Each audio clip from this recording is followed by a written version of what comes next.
Hello students, कैसे हैं आप सभी। तो दोस्तों एक बार फिर स्वागत है आपका आपके अपने YouTube channel Shiv Kumar maths पर। तो दोस्तों आज का जो हमारा टॉपिक रहेगा ना, वो हम एक अलग टॉपिक पर बात करने वाले हैं जो क्वेश्चंस लगभग हर स्टूडेंट्स के दिमाग में होता है। देखिए जैसे ही बच्चा 9th पढ़ के 10th में आता है ना, तो बच्चों के दिमाग में ना एक बात घूमती रहती है कि कैसे भी करके देखो, फेल तो कोई होना नहीं चाहता, सब पास होने चाहते हैं। चाहे 9th क्लास में किसी ने स्टडी की है, चाहे किसी ने स्टडी नहीं की है, लेकिन 10th क्लास में हर कोई बच्चा ये चाहता है कि उसके जो मार्क्स है ना वो बहुत ही अच्छे आए। ठीक है ना, हर कोई बच्चा 80 90 95, जो बच्चा 9th क्लास में मेहनत करके आया है उसको 95 प्लस लेना चाहता होगा। जो बच्चे एवरेज हैं वो चाहते होंगे कि 80% तक तो कम से कम उनके मार्क्स भी आए। ठीक है ना, तो इसी कड़ी में ना उनके साथ सामने जो सबसे बड़ी प्रॉब्लम आती है वो आती है मैथमेटिक्स की। सबसे बड़ी प्रॉब्लम मैथमेटिक्स की आती है। ठीक है, स्टूडेंट्स दो तरीके के होते हैं। स्टूडेंट्स दो तरीके के कौन-कौन से होते हैं? देखिए, एक तो होते हैं वीक स्टूडेंट्स, आप अपनी स्क्रीन पर देख पा रहे होंगे बच्चे। एक तो होते हैं वीक स्टूडेंट्स और एक होते हैं math lover students. Weak students की कैटेगरी में कौन-कौन से बच्चे आते हैं? जो मैं उन बच्चों की बात कर रहा हूं जो 9th से 10th में आए हैं। ठीक है ना, उन स्टूडेंट्स की दो कैटेगरीज होती हैं, एक तो वीक स्टूडेंट्स की कैटेगरी और एक math lover,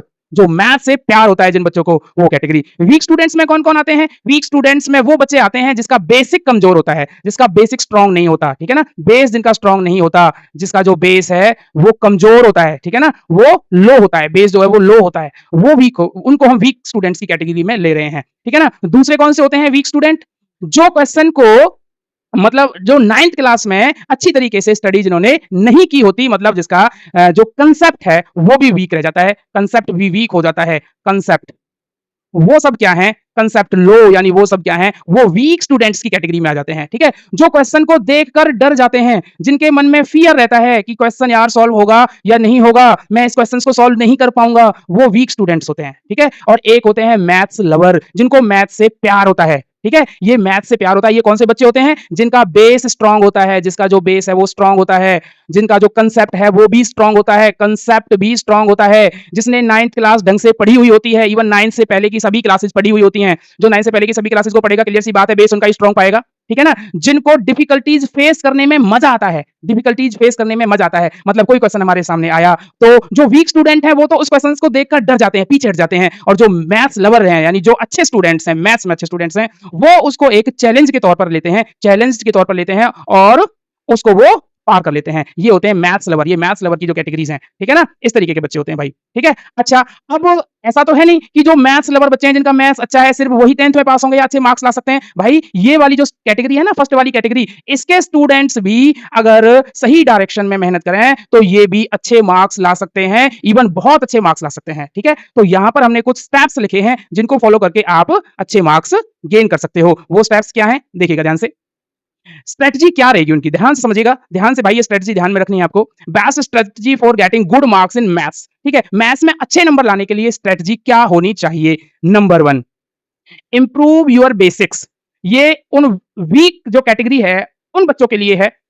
improve your basics यानी आपको कम से कम 30 डेज, कम से कम 30 डेज अपने जो वीक टॉपिक्स हैं, ठीक है, यानी जो बेसिक्स हैं उन पर वर्क करना पड़ेगा। अब 10th के लिए बेसिक्स क्या हो सकते हैं? जैसे कि आपको एचसीएफ और एलसीएम का ज्ञान होना चाहिए। अगर नहीं है तो आपको पहले एचसीएफ और एलसीएम में ध्यान से सीखना पड़ेगा। एलसीएम और एचसीएफ में आपको एडिशन, सब्ट्रैक्शन, मल्टीप्लिकेशन, डिवीजन, इन सब का ज्ञान होना चाहिए। नहीं है तो सबसे पहले उसको सुधारेंगे। दूसरी बात ये हो गया। उसके बाद आपको क्या पता होना चाहिए? आपको इक्वेशंस सॉल्व करनी आनी चाहिए, लीनियर इक्वेशंस, इक्वेशंस सॉल्व करनी आनी चाहिए, लीनियर इक्वेशंस।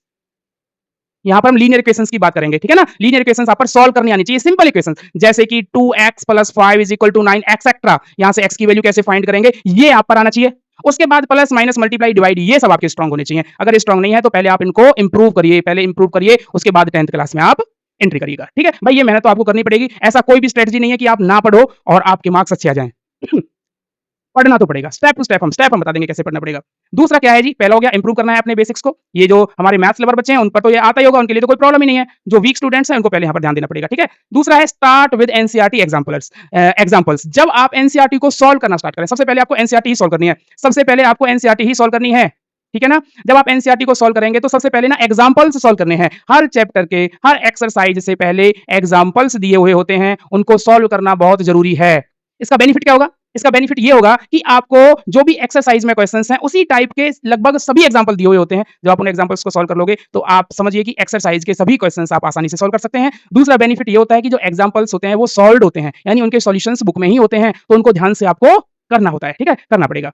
एग्जांपल से आपको अपना स्टार्ट करना है, ठीक है? एग्जांपल से स्टार्ट करने के बाद फिर आपको कहाँ पर जाना है? फिर आपको एक्सरसाइज पर जाना पड़ेगा, ठीक है? तीसरी चीज़, तीसरी बात आपको क्या ध्यान रखनी है? Do not jump. जी हाँ, बहुत इंपॉर्टेंट बात है। आपको जंप नहीं करना है। जंप मतलब कोई भी स्टेप आपको छोड़ना नहीं है, कोई भी स्टेप आपको छोड़ना नहीं है। एक छोटे से छोटा स्टेप आपको करना है, छोटे से छोटा स्टेप आपको करना है। और दूसरी बात, मान लो आपने एग्जांपल 1 कर लिया, उसके बाद आपने देखा कि एग्जांपल 2 तो सेम ऐसा ही है, तो जंप करके एग्जांपल 3 पर पहुँच जाएँ? नहीं, वो बिल्कुल गलत है। एग्जांपल 2 भी करना है, चाहे सेम हो, एग्जांपल 2 भी करना है और उसके सारे स्टेप करने हैं। कोई भी स्टेप जैसे डायरेक्ट कभी काटना होता है, तो डायरेक्ट वो दे दिया जाता है, काट के तो वो आपको काट के देखना पड़ेगा, ठीक है ना? एक 1 question example 1, example 2, example 3, question 1, question 2, question 3 चाहे सेम टाइप के हों, आपको वो प्रैक्टिस करने हैं सभी, ठीक है? जंप नहीं करना है। चौथी बात क्या? ठीक है, एग्जांपल से स्टार्ट कर लिया, सारे एग्जांपल सॉल्व कर लिए, try to solve questions from exercise. अब क्या करेंगे हम? अब हम एक्सरसाइज पर जाएँगे और जिस टाइप के सेम टाइप ऑफ एग्जांपल, जिस टाइप के एग्जांपल आपने अभी सॉल्व किए, जिस टाइप के एग्जांपल आपने अभी सॉल्व किए, उसी टाइप के क्वेश्चन सॉल्व करेंगे, उसी टाइप के क्वेश्चंस सॉल्व करने की कोशिश करेंगे। हो सकता है वहाँ पर प्रॉब्लम्स आएँगी, बिल्कुल आएँगी, डेफिनिटली प्रॉब्लम्स आएँगी। उनके लिए आप क्या करेंगे?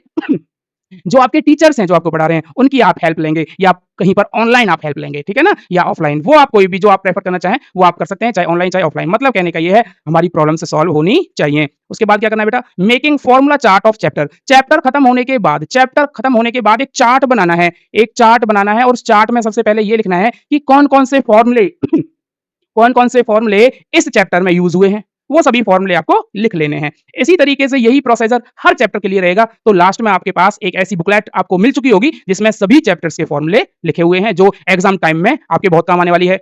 छठी बात क्या ध्यान रखनी है? मेकिंग ऑन चैप्टर्स नोट्स मतलब अपने नोट्स आपको बनाने हैं। Do not study from other notes. देखिए, ध्यान से समझना, बहुत से बच्चे क्या करते हैं, जो वीक स्टूडेंट्स होते हैं, उनकी मैं बात कर रहा हूँ, वो टॉपर्स जो बच्चे हैं, यानी जिनका मैथ अच्छा है, उनके नोट्स से पढ़ना स्टार्ट करते हैं, ठीक है? जो कि बहुत ही गलत है। आपको अपने नोट्स से पढ़ना है भाई और खुद के नोट्स बनाने हैं, चाहे क्वेश्चन कम हो, लेकिन खुद के नोट्स से आपको पढ़ना है। जितने ज़्यादा आप नोट्स बनाओगे, कंसेप्ट उतना आपका क्लियर होता चला जाएगा, किसी दूसरे के नोट्स से नहीं पढ़ना है। ठीक है? ये हो गया हर चैप्टर के लिए। उसके बाद आपको क्या करना है बच्चे, आपको ना एनसीईआरटी के साथ-साथ जैसे आपकी एनसीईआरटी अगर खत्म हो जाती है, उसके बाद एनसीईआरटी एग्जाम्पलर एक एनसीईआरटी एग्जाम्पलर बुक आती है, एनसीईआरटी एग्जाम्पलर बुक आती है, जिसको आपको ज़रूर से ज़रूर सॉल्व करना है। एनसीईआरटी करने के बाद एनसीईआरटी एग्जाम्पलर आपको ज़रूर करनी है, ठीक है? ये तो होगी भाई स्ट्रैटेजी कि आप किस तरीके से अपनी पढ़ाई स्टार्ट कर सकते हैं, ठीक है? अब आप कहाँ तक पढ़ोगे तो कितने नंबर आएँगे, इस बारे में और डिस्कस कर लेते हैं। देखिएगा फाइनल टिप्स आपके लिए क्या रहेगा? फाइनल टिप्स आपके लिए भाई ये है कि अगर आप एनसीईआरटी बुक्स पढ़ते हो, एनसीईआरटी बुक पढ़ते हो, तो आपके मैं ये कह सकता हूँ कि 60 टू 65% मार्क्स आप इज़िली ले आओगे। 60 टू 65% मार्क्स आप इज़िली ला सकते हैं, अगर आप सिर्फ एनसीईआरटी पढ़ते हैं तो, ठीक है? इज़िली आ जाएँगे इतने मार्क्स तो, ठीक है ना? अगर आप उसके साथ में प्लस कर लेते हैं एनसीईआरटी एग्जाम्पलर को, एनसीईआरटी एग्जाम्पलर एक बुक आती है, अगर आप इसको प्लस कर लेते हैं, तो आपके 10% और ऐड हो जाएँगे भाई, 10% और ऐड हो जाएँगे, ठीक है? मतलब आपका कांसेप्ट इतना बूस्ट हो चुका होगा कि आप 70 टू 75% मार्क्स आसानी से मैथ्स की बात कर रहा हूँ मैं, आप ला सकते हैं, ठीक है? ये तो रहा वीक स्टूडेंट्स के लिए, सिर्फ एनसीईआरटी और एनसीईआरटी बुक्स पढ़ के वो 75% मार्क्स तक इज़िली ला सकते हैं। लेकिन अगर वो चाहते हैं कि भई मुझे 90 या 95 प्लस क्रॉस करना है, तो उसको अपने जो स्टडी है, ठीक है? जो बुक्स का कलेक्शन है, उसमें आपको ये बुक्स और ऐड करनी पड़ेंगी। इसमें मैंने आप एक तो आर डी शर्मा की बुक्स ली है, एक आर एस अग्रवाल लिया है और एक प्रीवियस ईयर्स क्वेश्चन लिए हैं 10 ईयर के। अच्छा, ये तीनों बुक्स आपको नहीं पढ़नी है, आपको इन तीनों में से कोई भी एक बुक पढ़नी है। अगर आप आर डी शर्मा पढ़ना चाहते हैं, तो ओनली सॉल्व्ड एग्जांपल करने हैं, ओनली एग्जांपल्स, उनसे आपका काम हो जाएगा। आप चाहते हैं फिर ये दोनों बुक लेने की जरूरत आपको नहीं है, आर डी शर्मा से काम हो जाएगा। आर डी शर्मा अगर आप पढ़ोगे सिर्फ एग्जांपल्स पढ़िए। आर एस अग्रवाल के क्वेश्चंस आपको करने हैं, वो आपको पूरे करने पड़ेंगे। ठीक है, फिर आर डी शर्मा लेनी, मतलब इन तीनों में से आपको एक बुक लेनी है। अगर आप आर डी शर्मा से अपनी प्रिपरेशन करना चाहते हो, तो आपको ओनली एग्जांपल्स पढ़ लीजिएगा, आर डी शर्मा से आपका सारा काम हो जाएगा। आपके 10% मार्क्स और ऐड हो जाएंगे, 10% मार्क्स और ऐड हो जाएंगे।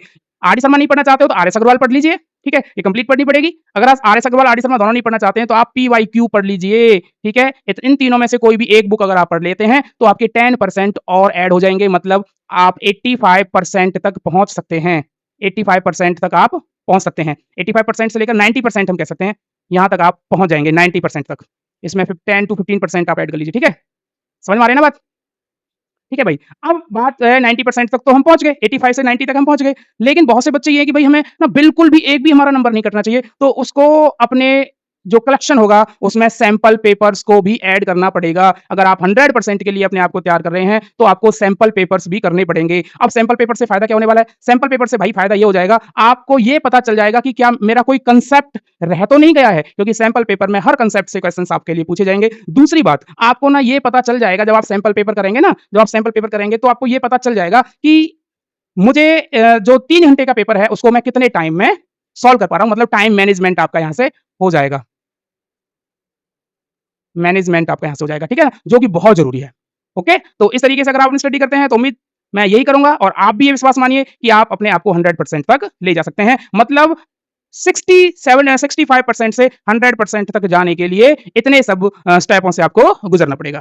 ठीक है? हाँ जी, एक बात और ध्यान से समझिएगा कि सैंपल पेपर के लिए आपकी स्ट्रैटेजी क्या रहेगी? सैंपल पेपर्स के लिए आपकी स्ट्रैटेजी क्या रहेगी? मैं आपसे ये यही कहूँगा कि आप सैंपल पेपर अक्टूबर, नवंबर और दिसंबर यहाँ आप सैंपल पेपर करें।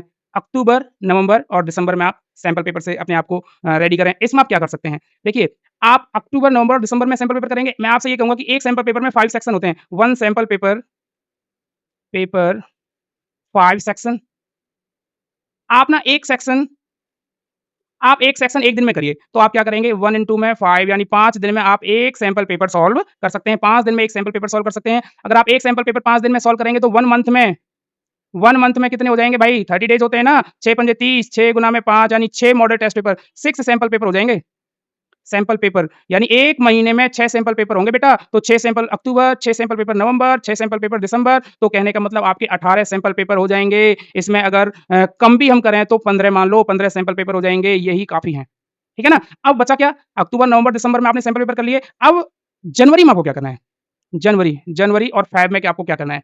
तो जनवरी और फ़ेब में बेटा आपको इतना करना है कि जो भी मतलब 1 वीक में कम से कम 1 पेपर आपको बोर्ड स्टाइल में देना पड़ेगा। जनवरी और फरवरी में आपको क्या करना है? हर वीक में 1 वीक में आपको 1 पेपर 1 पेपर 1 वीक 1 वीक में 1 पेपर आपको देना पड़ेगा बोर्ड स्टाइल में, जिसमें जो टाइम होगा, टाइम अगर टाइम आपका बोर्ड में 3 आवर्स होता है ना, तो आपका जो टाइम रहेगा वो 2:30 रहेगा, ठीक है? ढाई घंटे में आप पेपर को सॉल्व करने की कोशिश करेंगे और 1 वीक में अगर 1 भी पेपर करेंगे तो आपके 5-6 पेपर जनवरी में 4 पेपर हो जाएँगे, फरवरी में 2 पेपर, 6 पेपर आपके यहाँ से सॉल्व हो जाएँगे। तो आपका ना मैं बता रहा हूँ 95 प्लस मार्क्स को कोई भी नहीं रोक सकता, ठीक है? 95 प्लस मार्क्स आएँगे भाई, ठीक है ना? तो चलिए इस स्ट्रैटेजी से आप अपनी पढ़ाई को करिए और फिर देखते हैं कितने मार्क्स आप गेन करेंगे, ओके? Thank you.